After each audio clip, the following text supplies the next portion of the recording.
Bonsoir, nous sommes le mercredi 21 octobre. Merci de nous retrouver pour cette nouvelle édition du 7-8, le journal. On commence tout de suite avec les titres de votre actualité locale. Le Front National entre en campagne. Aujourd'hui, Philippe Chevrier, tête de liste Front National dans les Yvelines, a tenu un point presse. C'était ce midi à Versailles.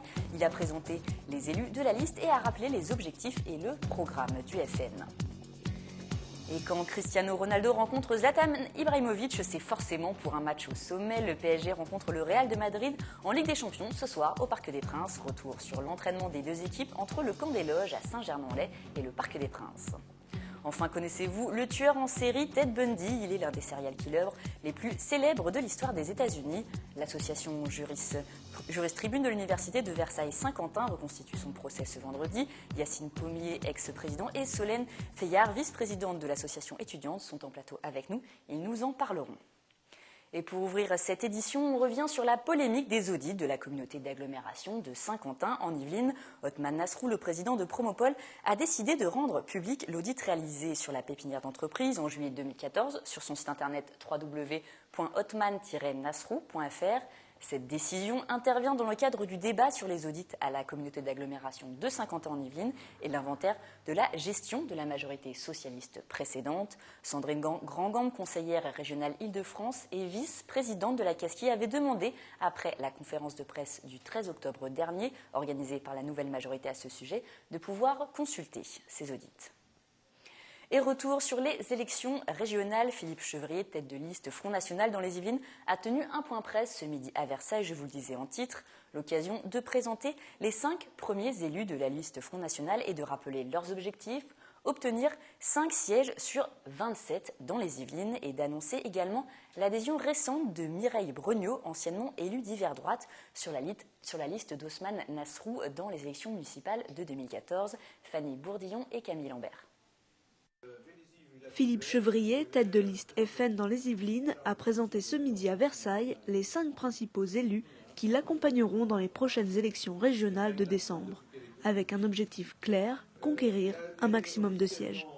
Nos objectifs, c'est d'avoir le plus d'élus possible, voilà, pour que s'arrête la gabegie de la région Île-de-France, menée actuellement par la majorité socialiste, mais main dans la main avec nos amis républicains.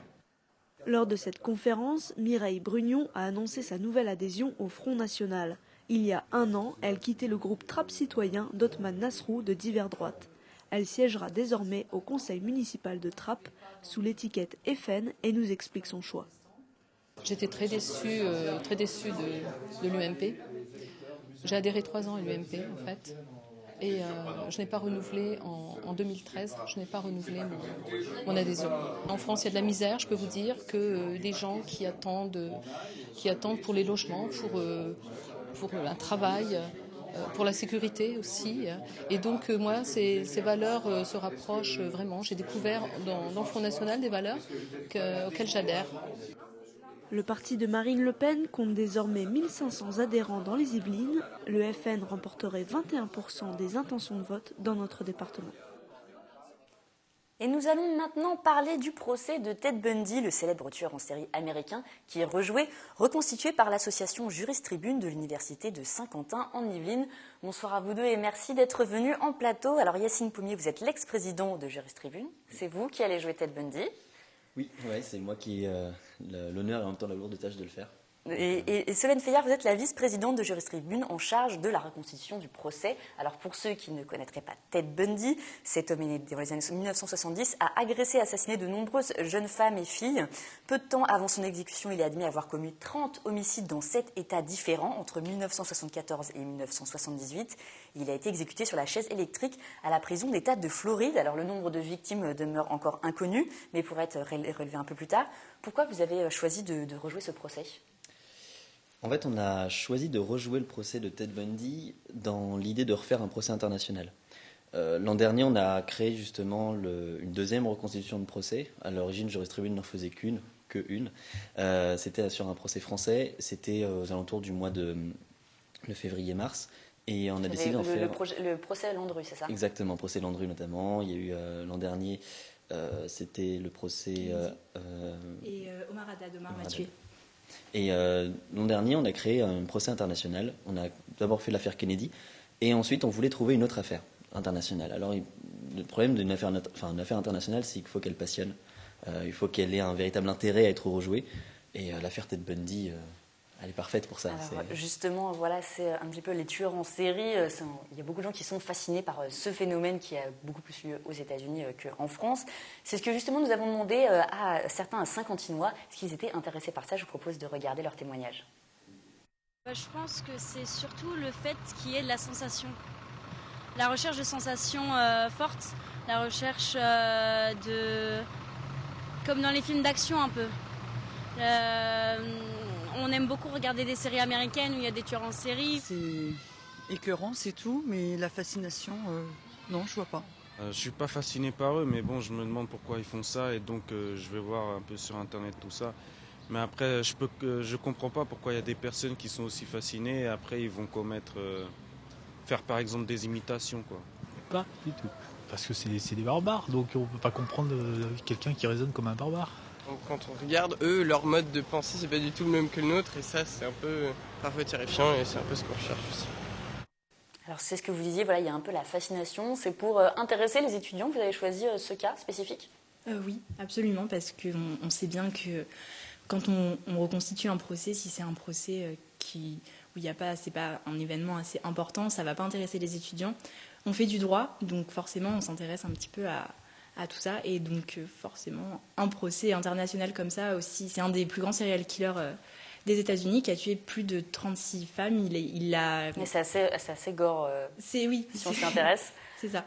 Mais du coup, on sait que ça va plus intéresser les étudiants que quelqu'un qui a entre guillemets tué une seule personne, et on ne sait pas vraiment. Là, on sait qu'il a tué. Le personnage en lui-même est assez intéressant puisqu'au début, il ne reconnaissait pas du tout ses meurtres, et après son procès, après qu'il ait été condamné à la peine de mort, il a reconnu par la suite beaucoup de meurtres, et on n'est pas sûr qu'il les ait tous reconnus encore. Alors vous rejouez ce procès dont l'issue peut être différente, le jugement peut être différent. Sur quoi vous avez travaillé, comment vous êtes préparé ? Parce que disons que le procès a lieu aux États-Unis, ce n'est pas le même droit qu'en France du coup. Non, alors du coup on le refait avec le droit américain, c'est ça qui est intéressant aussi pour les étudiants.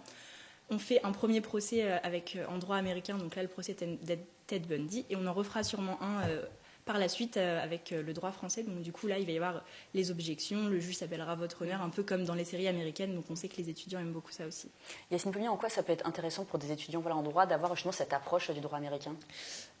C'est intéressant pour eux, ne serait-ce que pour la plupart d'entre eux, ce sont les premières années qui viendront, mettre les pieds dans un tribunal, c'est une étape. C'est vrai qu'on nous encourage souvent à aller assister à des procès, mais bon, déjà, c'est pas évident que les étudiants y aillent. Et là, ça les invite à se rendre dans un tribunal, à voir un petit peu l'ambiance qu'il peut y avoir dans un tribunal, et de voir aussi un petit peu la gravité de ce qui peut se passer dans un tribunal, parce que les cours et la théorie est bien faite, mais quand en théorie on se rend compte que le meurtre est puni par la loi, on ne se rend pas compte de ce que c'est d'avoir un meurtrier qui se fait juger devant les familles des victimes, devant des témoins, et c'est vrai que voir un juge qui décide comme ça, en plus dans le droit américain, c'est vraiment le juge qui a vraiment le plein pouvoir, et de voir un juge qui a, entre guillemets, pouvoir de vie ou de mort sur un homme, c'est là tout l'intérêt pour les étudiants, c'est de se confronter finalement à la réalité du monde juridique et finalement à sa cruauté en fait. Donc c'est un objectif pédagogique, c'est important, c'est un complément en fait des cours pour vous ? Voilà, c'est ça. En cours, on voit surtout l'aspect théorique, et là c'est plus l'aspect pratique. On montre aux étudiants ce qu'ils vont vraiment faire dans la vie. Mais finalement, ce genre de cas, il risque d'y être très peu confronté quand même. Oui, à part ceux qui vont vraiment se tourner vers le droit pénal, mais c'est quand même assez intéressant de pouvoir voir cet aspect-là de la justice, pour voir que ça peut quand même aller très très loin, même si c'est plus rare que beaucoup d'autres choses comme le droit de la famille avec le divorce, tout ça. C'est quand même assez intéressant de voir jusqu'où ça peut aller, et comme le disait Yacine, le juge qui va quand même décider de la vie ou de la mort d'un homme. Alors tout le monde, comme ça, il y a un aspect très pédagogique, tout le monde peut y assister, même quelqu'un qui n'est pas étudiant en droit peut y aller s'informer sur ce procès. Bien sûr, on encourage tous ceux qui veulent venir à venir. Il faut venir tôt, parce que souvent le tribunal est rempli, même toujours. Mais par contre, il faut vraiment venir. C'est-à-dire que si on est intéressé par le droit ou simplement par l'affaire, ou simplement juste par pure culture générale en soi, il faut venir. C'est vraiment c'est l'occasion de voir des étudiants qui se mobilisent, qui se motivent pour faire quelque chose d'extrascolaire. C'est pas toujours évident. Et c'est fait de manière extrêmement rigoureuse. C'est encadré par des professeurs. On a un nouveau docteur en droit qui nous accompagne pour le projet, Jean-Baptiste Duclerc. Donc on a vraiment, c'est un bel accompagnement pédagogique, donc c'est vrai que c'est un travail très sérieux. Alors vous, Yacine, vous jouez à Ted Bundy. C'est un choix de votre part? Vous avez postulé pour être Ted Bundy? J'ai postulé, oui, complètement. En fait, j'ai postulé parce que je trouvais le personnage tellement complexe. Dans le document que vous avez diffusé, j'ai entendu une personne parler de barbare. Ted Bundy est tout sauf barbare. Alors dans ses actes, effectivement dans ses crimes, c'est vraiment des actes de barbarie. Mais le personnage en lui-même est étonnamment calme, serein, intelligent, sans prétention. Il est extrêmement méthodique et a toujours un recul sur ce qu'il fait. C'est vraiment un personnage extrêmement complexe. Et son procès, d'ailleurs, c'est un procès où il se défend lui-même. C'est aussi ça l'intérêt de ce procès. Ted Bundy considérait son avocat comme un incompétent et un imbécile. Donc Ted Bundy s'est défendu lui-même. Sa défense, pour m'être renseigné sur la défense qu'il a proposée, est une défense de qualité énorme. Enfin, c'est pour quelqu'un qui n'est pas un avocat et qui par-dessus est un tueur en série, un Donc psychopathe. Ça vous a demandé pas mal de préparation, Oui, vous êtes informé? Énorme préparation sur le droit en général, sur la défense tout court et puis sur le personnage. Alors justement là, ça demande beaucoup d'organisation, comment vous avez un peu attribué les rôles, comment ça va un peu se passer? Vous avez mis beaucoup de temps pour travailler, pour aboutir ce projet? Alors oui, on y travaille depuis le mois de juillet, donc c'est assez long parce qu'il faut remonter tout le dossier, il faut retrouver toutes les preuves. Ensuite, une fois que le dossier complet est créé, c'est-à-dire qu'on refait une biographie, on recherche toutes les preuves, les témoins qui étaient présents. Et ensuite, il faut trouver des personnages pour jouer les témoins, les jurés aussi, parce qu'il faut savoir qu'aux États-Unis, il y a 12 jurés quand on fait un procès comme ça en droit pénal. Donc du coup, il faut retrouver tout le monde. On a un professeur, donc monsieur Jean-Baptiste Duclerc, qui vient pour jouer le rôle du juge, un avocat, maître Philippe Gérard, qui vient pour faire le rôle du procureur, et Yacine qui fait le rôle de Ted Bundy. Et donc c'est vraiment un travail très très long, puisque j'y travaille depuis le mois de juillet. Eh bien, nous suivrons ça. Il y aura un reportage sur Téléfilm justement sur la reconstitution du procès. Nous serons là. Merci à vous deux d'être venus en plateau et de nous en avoir parlé. Je le rappelle, donc la reconstitution du procès de Ted Bundy a lieu vendredi au tribunal de grande instance de Versailles de 13h à 18h. Et samedi dernier, toujours à Versailles, se tenait le congrès du Secours populaire. Tous les 2 ans, les délégués départementaux de l'association caritative se réunissent pour établir un rapport, financer et définir les axes prioritaires pour les années à venir. Un bilan mitigé pour l'antenne yvelinoise qui constate une forte augmentation du nombre de bénéficiaires sur ces 4 dernières années. William L. et Patrick Jacques de Dixmude. Chaque année, ils sont 5 à 10% de plus à passer les portes du Secours populaire pour venir chercher un soutien supplémentaire. Une hausse du nombre de bénéficiaires inquiétante pour Pascal Rodier, président de l'antenne yvelinoise, qui constate également une augmentation des bénévoles et des donateurs. La difficulté que nous avons, c'est qu'il nous faudrait encore plus de ressources pour pouvoir continuer de nous développer, puisque là, on arrive quand même un petit peu à des seuils, notamment dans certaines municipalités où on n'a pas forcément les locaux pour faire la solidarité comme on aimerait. Les Mureaux, Houilles, Sartrouville ou encore Montesson sont les principales communes concernées par ce manque de locaux. Au Secours populaire, l'inquiétude porte aussi sur l'accroissement du nombre de personnes âgées bénéficiaires. Autre difficulté abordée, celle de l'aide apportée aux personnes hébergées à l'hôtel. Il est difficile de s'organiser puisque il faut qu'elles sachent un petit peu comment fonctionnent les institutions en France, comment les associations peuvent aider. Il y a une problématique de maîtrise du français pour beaucoup d'entre eux et une très grande précarité, une assez mauvaise information au niveau des droits. Et donc c'est un public qu'il va nous falloir aborder plus systématiquement. Le Secours populaire français est présent à l'international dans plus de 70 pays. L'antenne yvelinoise, quant à elle, est présente en Éthiopie, au Niger et au Mali et compte consolider son aide apportée au continent africain. Autre projet développé, laisser plus de place aux jeunes au sein de l'association et renforcer la présence du Secours populaire en milieu scolaire. C'est une profession où l'on dédie sa vie à la musique, à mi-chemin entre l'artiste et l'artisan, le luthier et le spécialiste des instruments à cordes frottées. Nous sommes allés à la rencontre de Stéphane Garnier, le luthier de Versailles. Il a accepté de nous parler de son métier. Regardez son témoignage.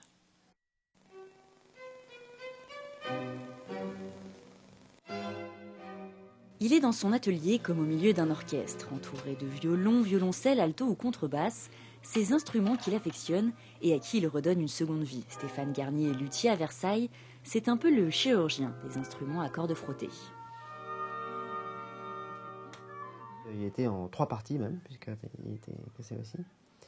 Donc là, j'ai procédé au collage, déjà. Depuis plus de 20 ans, il fabrique, répare ou restaure les biens les plus précieux des musiciens, avec qui il partage la même passion.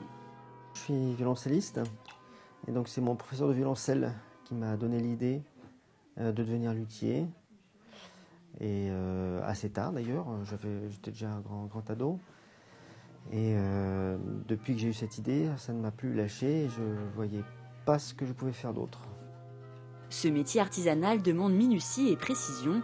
Stéphane a étudié 4 ans dans une école suisse pour parfaire son art. 4 années où on fait que ça. Hein. Ça va de l'atelier, enfin de l'établi proprement parlé, en passant par l'histoire de la lutherie, mais aussi tout un pan de théorie musicale, acoustique, physique acoustique, sur les vernis. C'est assez complexe, hein. C'est presque de la chimie. Un violon, par exemple, nécessite beaucoup d'entretien. Chaque année, il doit passer entre les mains du luthier pour être examiné, car l'objet est très fragile. Il y a des parties qui s'usent, il y a la mèche de l'archet qu'il faut changer, les cordes s'usent aussi. Et puis il y a l'entretien de soins, là, ce que je fais par exemple, là c'est les retouches de vernis. Ça veut dire que le bois ne finisse par partir en écharde, en lambeaux. Les innovations qu'il peut y avoir, c'est souvent qu'on retrouve des choses anciennes. ça peut être très... Mais voilà, bon, c'est un instrument qui est tellement abouti, tellement merveilleux. Stéphane Garnier l'assure, le métier ne se perd pas et lui ne quitterait la cité royale pour rien au monde. Versailles est une ville extrêmement riche culturellement. Donc la musique y a évidemment une très grande place. Et je suis fier, enfin je sais pas comment dire, très heureux de pouvoir être le luthier de Versailles. Luthier, un métier d'art mis à l'honneur à l'occasion de la première cour des métiers d'art. Elle aura lieu le 13, 14 et 15 novembre prochain au Palais des Congrès de Versailles, à quelques pas du château. Et on les voit souvent sur le toit des maisons ou encore dans les champs. Et si demain, vous rouliez sur des panneaux solaires? C'est en tout cas ce qu'a développé la société Colas, dont le centre technique est basé à Manille-les-Hameaux. Pour en parler avec nous en plateau ce soir, Mélanie Poquet, notre journaliste spécialiste de l'environnement. Bonsoir Mélanie. Bonsoir Florane. Alors l'énergie solaire, on connaît tous, vous l'avez dit, certains d'entre nous ont des panneaux photovoltaïques sur le toit de leur maison. La route solaire ou Wattway, comme l'a nommé le groupe Colas, c'est l'aboutissement de 5 ans de travaux et de recherche. Ça a été fait en partenariat avec l'INES, l'Institut national de l'énergie solaire. Et à Manille-les-Hameaux, c'est 40 mètres carrés de routes solaires qui ont été installées et chaque panneau mesure 1,75 m par 70 cm. Alors de quoi sont faites les routes solaires, Mélanie? Comment sont-elles fabriquées? Alors c'est en fait un millefeuille de différents matériaux. Il y a bien sûr des cellules photovoltaïques et il y a différentes couches protectrices, notamment faites de résine pour protéger les cellules. Le tout fait 7 mm d'épaisseur. Écoutez Philippe Raffin, le directeur technique recherche et développement du groupe. En termes de matériaux, ce sont des matériaux translucides pour pouvoir capter cette énergie solaire. Donc c'est composé d'une résine translucide et du verre en surface pour assurer l'adhérence nécessaire comme toute route traditionnelle. Alors ces panneaux, ils peuvent vraiment supporter le poids d'une voiture? Un panneau photovoltaïque, c'est très fragile. Ça a une épaisseur de 200 microns. Pour vous faire une idée, 200 microns, c'est 0,2 mm. Philippe Raffin nous a fait une démonstration. C'est très fragile. Vous pouvez le voir à l'image. Ça casse avec une simple pression. Mais les tests réalisés en laboratoire ont montré que grâce aux millefeuilles de résine, la route solaire peut supporter le passage d'1 million de poids lourds. Ça représente environ 200 poids lourds par jour pendant 10 ans. Philippe Raffin nous explique où est-ce s'installer. Sur le principe, Wattway peut s'installer sur n'importe quelle route. Donc je vous parlais de parking, ça peut être des voies de circulation en zone urbaine, des voies à faible trafic dans un premier temps, avec une prospective de pouvoir la décliner sur des zones à plus fort trafic. Alors comment va être utilisée l'énergie solaire dégagée par cette route, Mélanie? Il est déjà prévu plusieurs usages. Il sera possible d'alimenter dans des foyers. Une vingtaine de mètres carrés, ça représente à peu près 2 places de parking. Ça alimente un foyer hors chauffage électrique. Ça pourra aussi faire de l'éclairage public puisque 1 km de route solaire, ça fait de l'éclairage urbain pour une ville de 5000 habitants. Et dans les réflexions futures des chercheurs, les voitures pourraient aussi, grâce à la route solaire, se recharger en roulant. Alors quand est-ce qu'on pourra peut-être voir ces panneaux sur nos routes, Mélanie? Alors Florane, la phase de test elle est maintenant terminée et l'entreprise espère une commercialisation d'ici 2016. Ah oui, donc il faut un peu attendre avant de les voir. Merci Mélanie. Et ce que nous pourrons admirer, voir dès ce soir, c'est une certitude, c'est un grand match, du moins on l'espère. En football, le choc est programmé ce soir au Parc des Princes. Le Paris Saint-Germain, qui s'entraîne au camp des Loges à Saint-Germain-en-Laye, reçoit le Real de Madrid de Cristiano Ronaldo pour la Ligue des Champions. L'enjeu de cette rencontre, c'est la première place du groupe A. Les détails avec Mickaël Elmidoro et Fanny Bourdillon.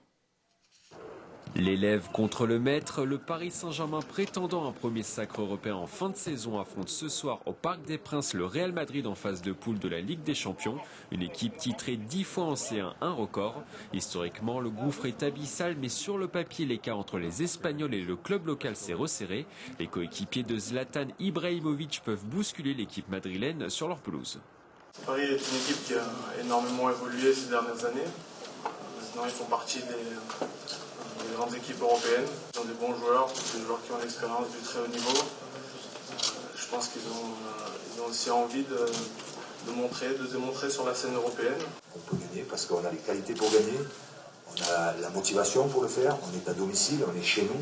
Parce que l'année dernière, on est arrivé aussi à gagner des grands d'Europe. Je pense notamment au FC Barcelone l'année dernière chez nous. Donc voilà, ça on est capable de le faire. Est-ce qu'on va le faire demain? Je l'espère. Privé du français Karim Benzema et du gallois Gareth Bale blessé, le Real Madrid pourra compter sur sa star portugaise Cristiano Ronaldo. Le meilleur buteur de l'histoire du Real a déjà marqué à 5 reprises dans cette Ligue des Champions. CR7 sera sans aucun doute un poison pour la défense parisienne. Le PSG en a conscience. On voit ses stats. À ce moment, il fait partie des 2 extraterrestres qu'il y a sur la planète football. Cristiano, il est toujours dangereux, même s'il joue à gauche ou à droite ou à milieu, il est toujours dangereux. On a besoin de faire un bon marquage. En cas de victoire contre le Real Madrid, le PSG comptabiliserait 9 points dans cette Ligue des Champions. La qualification sera alors presque acquise. Et culture à présent, Venise se transporte à Versailles avec cette exposition du photographe Philippe Calandre à l'espace Richaud de Versailles. 16 compositions photographiques d'une Venise imaginaire entre documents et collages à admirer jusqu'au 8 novembre. Sephora Namani et Patrick Jacques de Dixmude. Philippe Calandre, photographe d'origine presse et mode, a souhaité se distancier de la réalité en recréant des images. Connu pour ses photomontages de zones industrielles, cet amateur d'architecture propose une nouvelle série de compositions autour d'une Venise onirique. Au fil des années, je me suis un petit peu lassé de la réalité.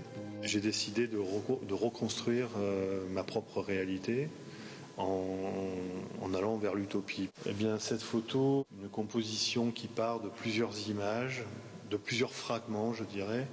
Avec ces différents fragments, j'ai recomposé une image qui paraît être une véritable image, mais qui n'en est pas une. À partir de clichés de bâtiments réels réalisés à Venise avec un argentique, Philippe Calandre propose au bout d'un an de travail 16 compositions photographiques d'îles fictives. Ces images sont obtenues par photomontage sur ordinateur avec toujours le souci de respecter la direction de la lumière. La difficulté dans ces prises de vue était de combiner 2 types d'architecture opposés, c'est-à-dire l'architecture de Venise traditionnelle, avec tout ce que cela comporte dans les ornements et une autre architecture qui est celle que l'on cache le plus souvent, qui est l'architecture de Porto Marghera, qui est la ville industrielle à proximité de Venise. Et le but était de joindre ces 2 architectures. Cette exposition présentée à l'espace Richaud de Versailles jusqu'au 8 novembre a été commandée initialement par l'architecte Jean-Michel Villemotte pour sa fondation vénitienne. Et c'est la fin de cette édition, mais avant de nous quitter, je vous propose de regarder ces images. C'est un petit clin d'œil fait par le Technocentre de Renault à Guyancourt pour ce mercredi 21 octobre. Le Technocentre exposait la DeLorean, voiture mythique en ce jour où Marty McFly, héros de la trilogie culte des années 80, est censé arriver en provenance du passé, donc le 21 octobre 2015. Dans le deuxième volet de la saga, il voyage dans le temps avec Doc à bord de la mythique voiture pour atterrir à notre époque. Voilà de quoi réjouir les fans. C'est la fin maintenant de cette édition. Merci de nous avoir suivis. À suivre Kiosque présenté par Sephora Namani. Pour ma part, je vous retrouve demain à 18h pour une nouvelle édition du 7-8, le journal en direct. Je vous souhaite une très agréable soirée.